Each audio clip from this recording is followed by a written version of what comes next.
Welcome to the Sky Commander Flight Brief. It's your mission-ready podcast for drone pilot training and aerial insights across Canada. From Transport Canada rules to real-world drone ops, we break it down, take you higher, and help you earn your wings. Because here at skycommander.ca, we don't just fly. It hints there's more to it.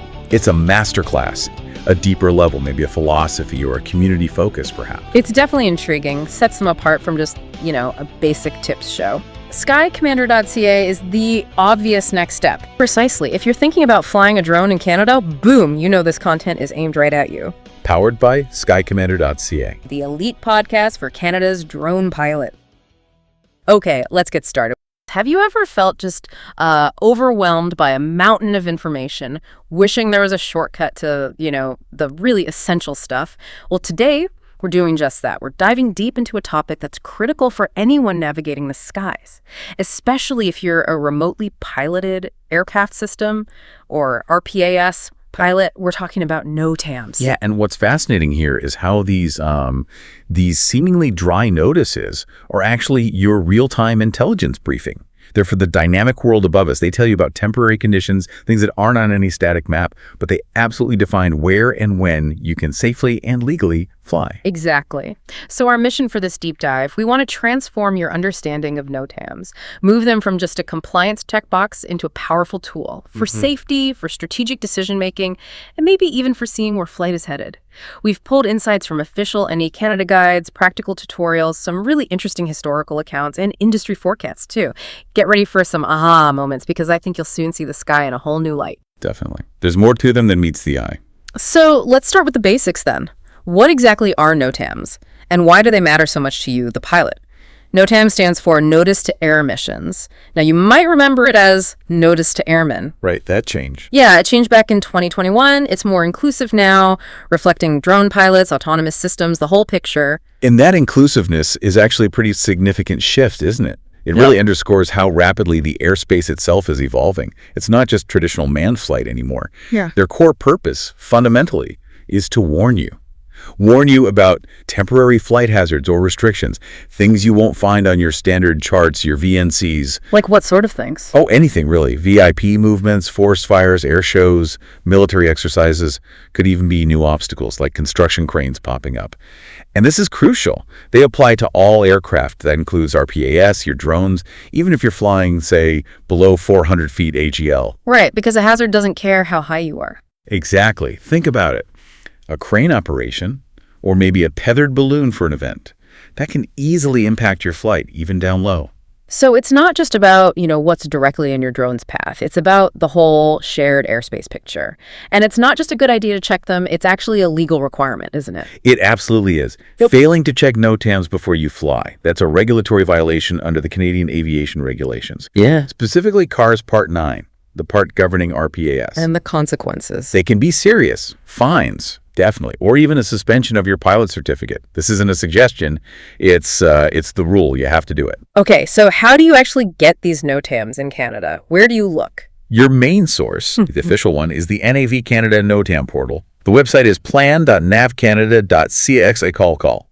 You can also call a Flight Information Center, an FIC, and get a briefing directly from them. Right. But here's a really important point, especially for RPAS pilots. While the NAV drone app is useful and integrates some NOTAM info. But not all of it. Exactly. It doesn't cover all of them. So doing those manual checks on the portal, absolutely essential. You can't rely solely on the app. That's a critical takeaway right there. Don't assume the app has everything. You mentioned history earlier. The story behind NOTAMs is actually, pretty wild, isn't it? It really is. They go back to the 1940s World War II era. Early notices were sent by telegraph, even Morse code. And get this. Some were actually printed on paper slips and delivered to airfields by motorcycle dispatch riders. Wow, by motorcycle. That tells you how vital they consider this information even back then. Absolutely. But those early formats, incredibly text-heavy, really hard to filter, and that led to real problems, serious ones. We've seen tragic consequences from missed NOTAMs, like the Comair Flight 5101 crash in 2006. They tried to take off from a closed runway because the NOTAM about it was buried deep in a long list. That's chilling. And much more recently, January 2023, a corrupted NOTAM database basically shut down the entire U.S. national airspace for over 90 minutes. I remember that. Massive disruption. Huge. Over 11,000 flight delays, 2,000 cancellations. It really drove home a critical lesson. No NOTAMs essentially means no flights. So that history kind of explains why the format is still so specific, even today. Precisely. It evolved from those early, very constrained systems. So let's talk about decoding them, because they do have a specific structure. Every NOTAM usually starts with something called a Q code. It's a coded summary, kind of a shorthand, used for automated systems and, for brevity back in the telegraph days. Okay. Then you'll see the reference location, often an airport code like CYBW for Springbank near Calgary. After that, the nature of the hazard, maybe something like obstructed tower unlighted. Pretty clear. Obstruction tower unlighted. Got it. Right. Then you get the specifics, coordinates, altitudes, and watch out here, it could be AGL, above ground level, or ASL, above sea level. I need to know the difference. Absolutely, critical difference. And then the effective start and end times. Remember, these times are always in Zulu time, UTC. Always Zulu. Okay. And what about the different types of NOTAMs? Are there variations? Yeah, there are 3 core types, usually identified by a single letter at the end of the NOTAM number. You've got NOTAM N, which is a new notice. N for new. Then Yeah. NOTAM, which replaces a previous one, so it's updating information. And R for replaces. And NOTAM MC, which cancels a previous NOTAM. C for cancels. Got it. NRC. Memorizing those is pretty key, yeah. Understanding the time and coordinates seems absolutely vital for making safe calls. How do we nail those down? You have to. For time, like we said, it's Zulu or UTC. You always need to convert that to your local time. So, for example, if you see 240-714-1800 Zulu, that means July 14th, 2024 at 1800 UTC. Okay. Now, if you're operating in Alberta during daylight time, that's UTC -7. So 1800 Zulu is actually 11:00 a.m. Mountain Daylight Time. You have to do that conversion. Crucial step. What about the coordinate? Coordinates typically use the degrees minute seconds format, DMS. So if you see, say, 532-750 and 1142-2220W. What's complicated? It just means 53 degrees, 27 minutes, 50 seconds north latitude, and 114 degrees, 22 minutes, 20 seconds west longitude. You need to know how to accurately plot that on a map, or use a tool that does, to see exactly where that point is relative to where you plan to fly, especially understanding the radius often mentioned. So plot the point, check the radius, see if it impacts your specific flight plan. Exactly. Which brings us, really, to the central golden rule of NOTAMs. Which is? They are a legal duty, not a suggestion, not optional reading. You, the pilot in command, are responsible for knowing about them, even if an app doesn't flag it for you. The buck stops with you. Okay, the golden rule, it's on you, period. Now, this is where it gets, I think, really interesting. Applying this knowledge, let's walk through some real-world scenarios. Imagine you're the RPS pilot. You see a NOTAM. What do you actually do? Absolutely. Let's dive in.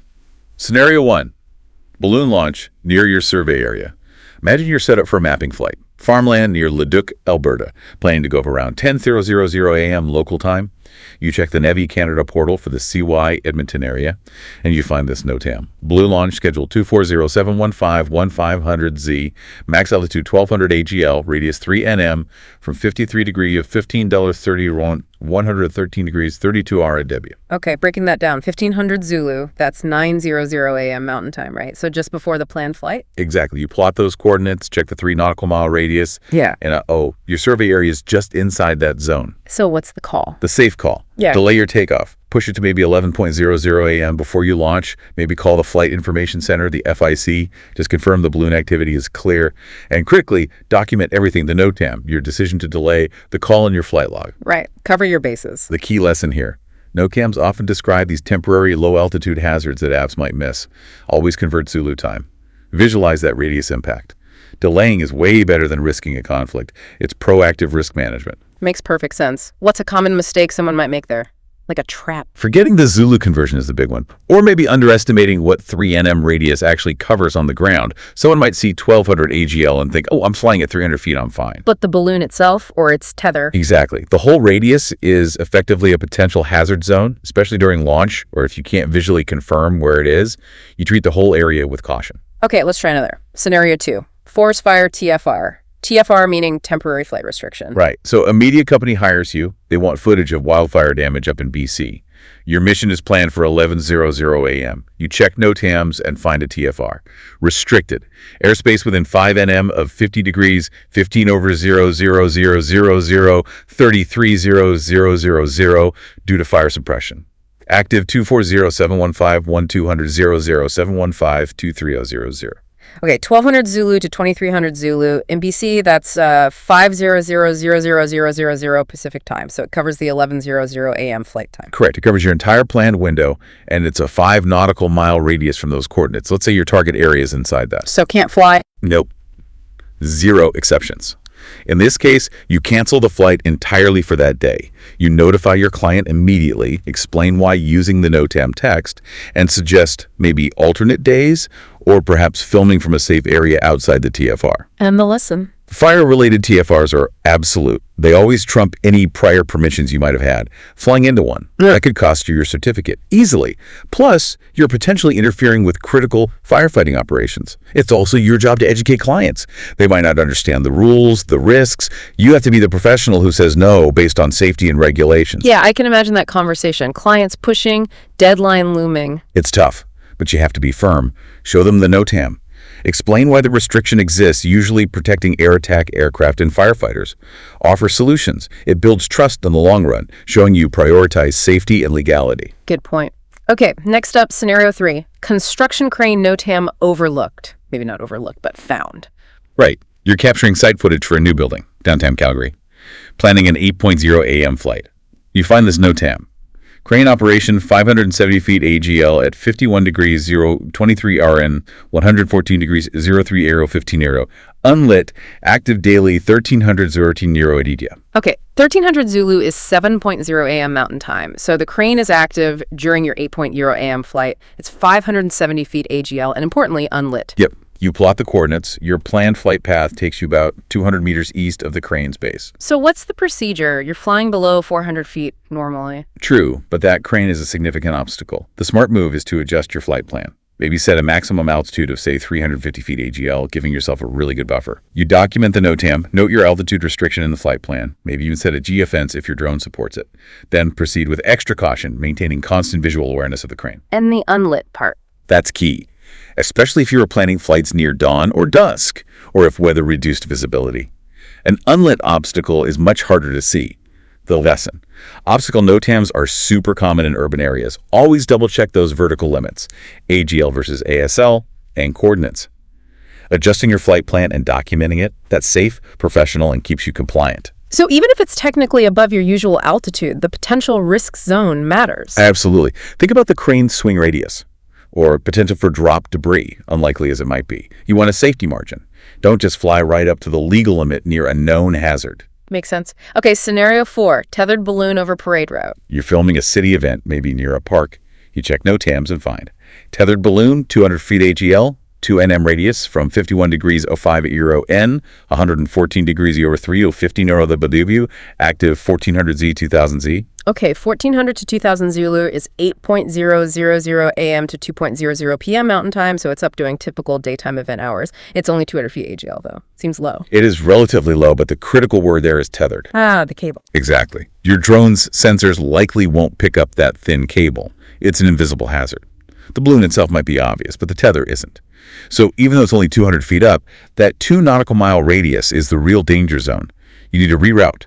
Plan your flight path maybe 3 nautical miles east of that center point, well clear, and maybe operate at a lower altitude yourself, say max 150 feet AGL, just for extra separation. And document.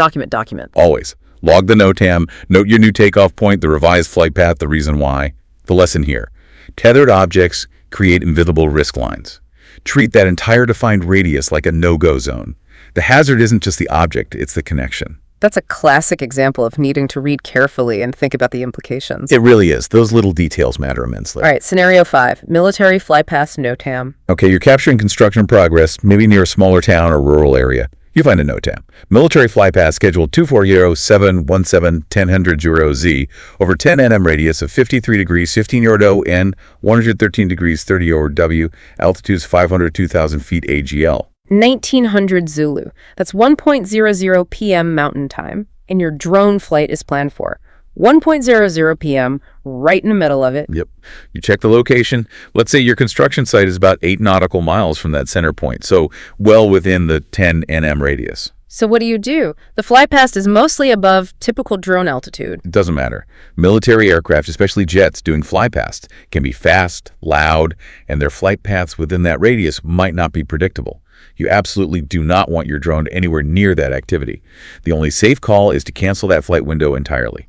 Explain the situation to your client. Look, there's a military flypast scheduled. We need to stay grounded during that time. Suggest rescheduling for later, maybe 3:00 p.m. once the NOTAM period is over. So the lesson is broader than just balloons and fires. Much broader. Military ops, aerobatics, even things like fireworks displays can trigger NOTAMs restricting airspace in military aircraft. The speed and potential for unexpected maneuvers make them a particularly high risk for drones. Even if the stated altitude seems high, you give them a very wide berth. Don't even think about threading the needle. Absolutely not. Stay clear. Okay, scenario 6. Rocket launch airspace change. This sounds dramatic. It can be. Imagine you're inspecting power lines, maybe near an industrial park in a more rural zone, planning an 11:00 a.m. MDT flight. Then you spot this NOTAM, maybe issued fairly recently.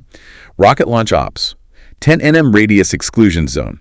Surface to 10,000 feet AGL from 2400717 1800Z. Wow, okay, 1700 to 1800 Zulu is 11:000 a.m. to 12:00 p.m. Mountain Time. Right during your planned flight, surface to 10,000 feet, that's everything. Everything. You check the coordinates to realize your inspection route is maybe 8 nautical miles away, so definitely inside that 10 nm exclusion zone. What kind of rocket? Does it matter? It could be anything from a university project to a commercial test. Maybe you call the FIC for clarification. They might tell you at the private company testing a large drone delivery prototype.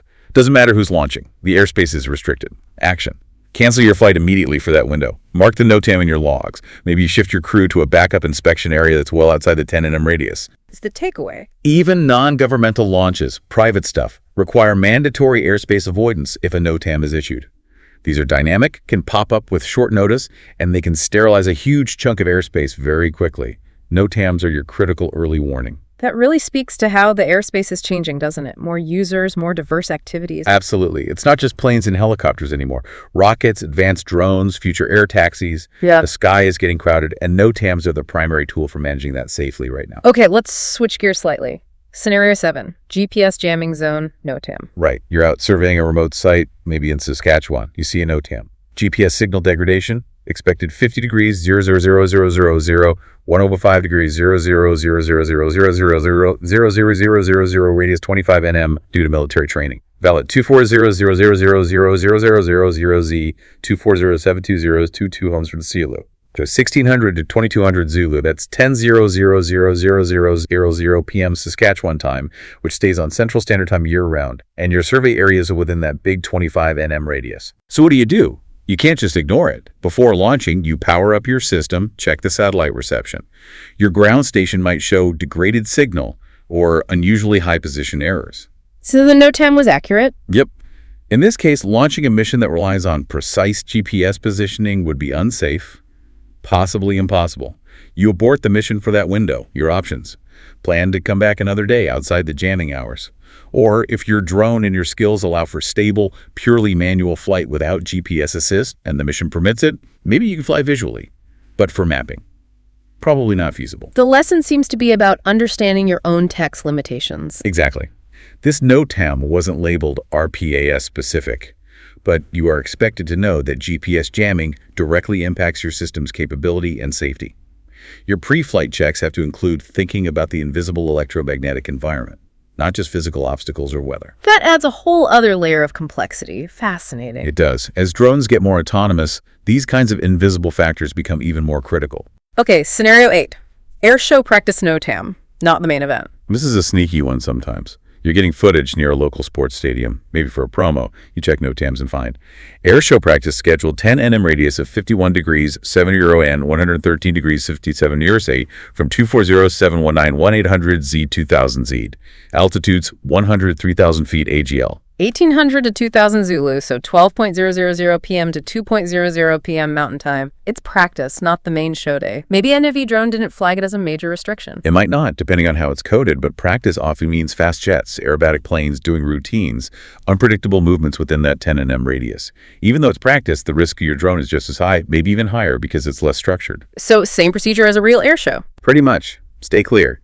Schedule your stadium shoot for the early morning, well before the practice wind starts. Document the NOTAM, log your adjusted flight time, inform your client if needed. Hey, airspace is busy midday due to practice, we're going early. The lesson. Practice flights are just as risky, maybe more so because they feel less official. Always scan the NOTAMs for the whole week, not just your flight day. These temporary events pop up. What's the most overlooked part of these practice ones? I think it's underestimating the hazard because it's labeled practice. People might think, oh, they'll stick to a schedule or they won't come near me. But practice can be variable. For your drone, a jet practicing is just as dangerous as one in the main show. Don't assume. Good advice. Now for something increasingly common. Scenario 9, drone light show. And you're not part of it. Right, you're doing a nighttime inspection, maybe rooftop vents on a high-rise building. You check NOTAMs and see. RPAS Light Show Ops, authorized 240-7190-300-300-400-00. 1 NM radius from 51 degrees 00040, okay. 400 feet AGL. Okay, 0300 to 0400 Zulu, that's late night, maybe 9:00 p.m. to 10:00 p.m. Mountain Time. It's a drone show, max 400 feet AGL.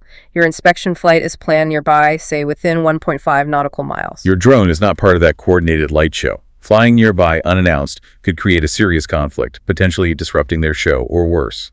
What do? You could call the FIC to confirm if the light show requires truly sterile airspace within that radius. It likely does. The safest bet is just to reschedule your inspection. Plan it for the next evening or a time well clear of the show. So drone-on-drone conflict is managed via NOTAMs now? Increasingly, yes. If another RPAS operation is formally coordinated and has reserved airspace via NOTAM, your operation cannot interfere. You must yield, even if your flight would otherwise be perfectly legal under your own certificate or SFOC. It's about deconfliction in shared low-altitude airspace. That's a huge development. It shows how integrated drones are becoming. It really is. It's the beginning of seeing RPS operations managed more formally within the broader air traffic system, especially for complex or large-scale events. Okay, one last scenario. Scenario 10. Runway closed, but you're not at the airport. This one highlights indirect impacts. Imagine you're capturing footage of field conditions on a farm, and it happens to be near a small rural airport.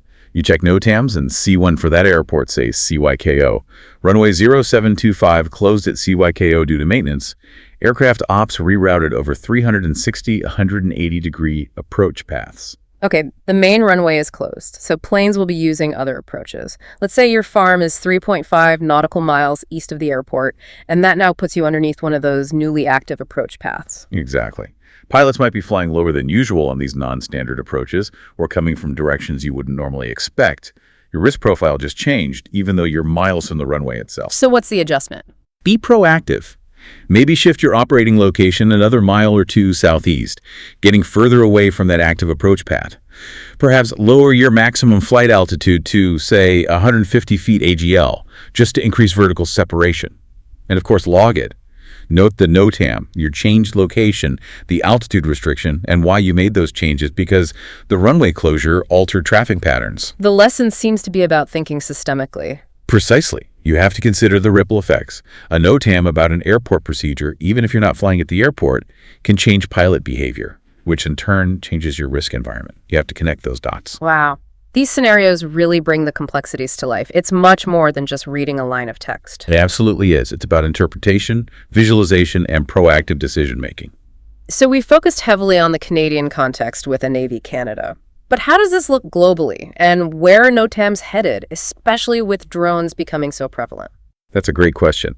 While the International Civil Aviation Organization, ICAO, sets the basic foundation, the format, the Q codes, the general categories, each country really customizes how they handle things.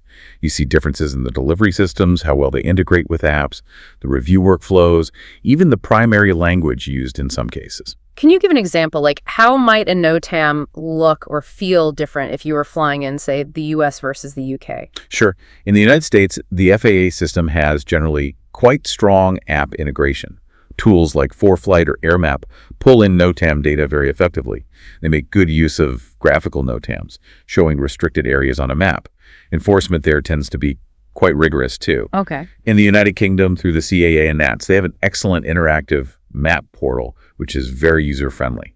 And you're seeing a definite increase in RPA-specific NOTAMs there for things like beyond visual line-of-sight trials, drone light shows, specific operating zones. Interesting. What about Australia? Australia, via Air Services Australia and CASA, also has pretty high UAS integration, especially driven by things like bushfire mitigation using drones and developing corridors for drone deliveries. So variations in tech adoption, focus areas, maybe even culture around enforcement. Exactly.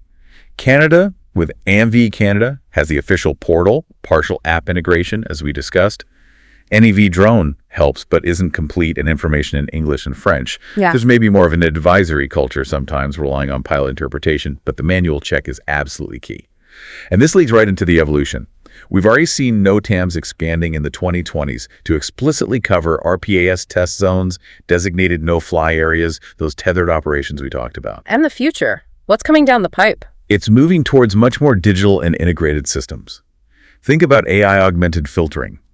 Tools that could translate dense NOTAM text into plain language, automatically flag risks relevant to your specific flight plan, maybe even cross-check in real time. That would be huge. Huge.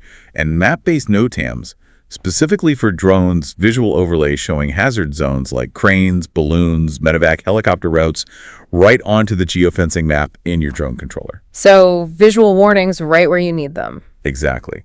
We're also looking at dynamic NOTAMs delivered via API Application Programming Interface.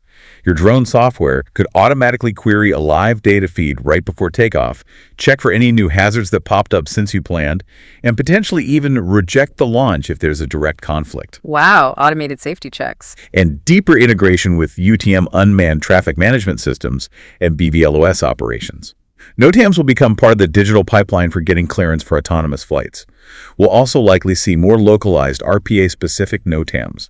Things like temporary restrictions for sensitive wildlife nesting periods, managing drone congestion in busy areas, maybe even coordinating flight paths between multiple drones operating commercially. And the ultimate step. Possibly real-time NOTAM enforcement built into the drone itself.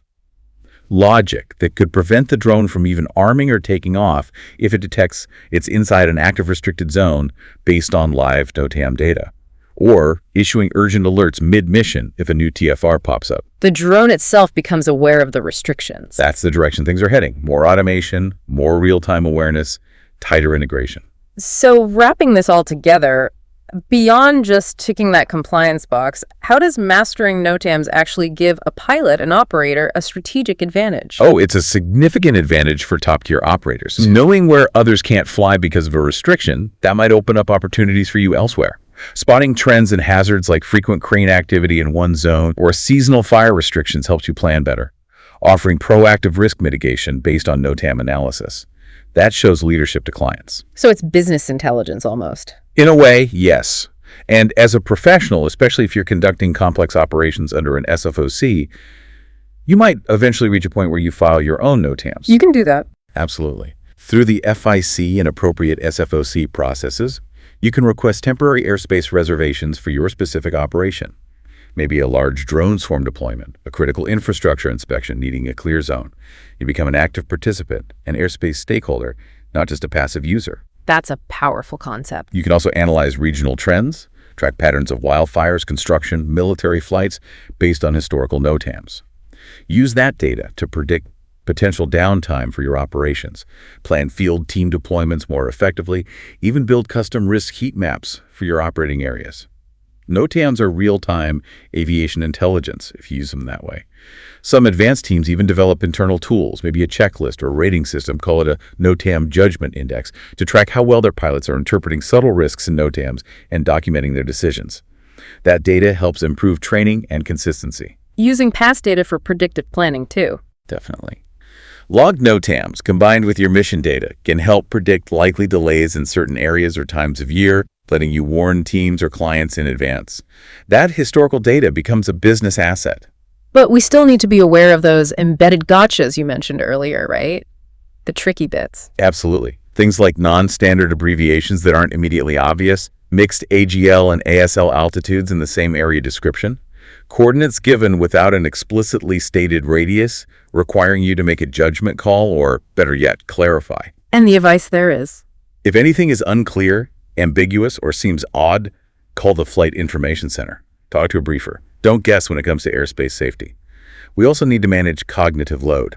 Especially in busy airspace, you might get dozens of NOTAMs for your area. It's easy to miss a critical detail when you're scanning through pages of text. How do you combat that? Good pre-flight planning routines are key. Using decoding aids or checklists, having team briefings specifically about NOTAMs before complex missions, maybe even using text-to-speech tools to listen to them if that helps concentration. Treat NOTAMs as dynamic kind. Check them before planning, check again right before flight, and maybe even during long missions if feasible. And for drone pilots, always visualize that radius or area of effect. And the final crucial point about precedence. Yes.